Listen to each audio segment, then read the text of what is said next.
এক ভাই প্রশ্ন করেছে যে মৃত ব্যক্তির চোখে সুরমা লাগানো যাবে কিনা বা মাইয়েতের চোখে সুরমা দেওয়া যাবে কিনা। অত্যন্ত সুন্দর একটি প্রশ্ন।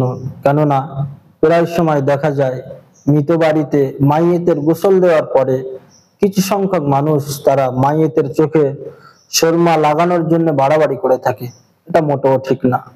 কেননা মাইয়েতের চোখে সুরমা দিতে হবে এরকম কোনো হাদিস নেই, কোনো হাদিসের মধ্যে আসে না। সুতরাং এটা হাদিসের বহির্ভূত একটি কাজ, এ থেকে আমাকে আপনাকে বাঁচতে হবে। এ বিষয়ে ইমামগণ একই কথা বলেছেন যে মাইয়েতের চোখে সুরমা লাগানো ঠিক নয়, এ থেকে বেঁচে থাকা দরকার। যেমন ফাতাওয়ায়ে রাদ্দুল মুফতার কিতাবের 3 খণ্ড 89 নম্বর পৃষ্ঠার মধ্যে এসেছে।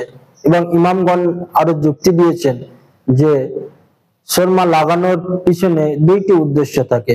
প্রথমত সৌন্দর্য বৃদ্ধির জন্য, দ্বিতীয় হলো চোখের উপকারিতার জন্য।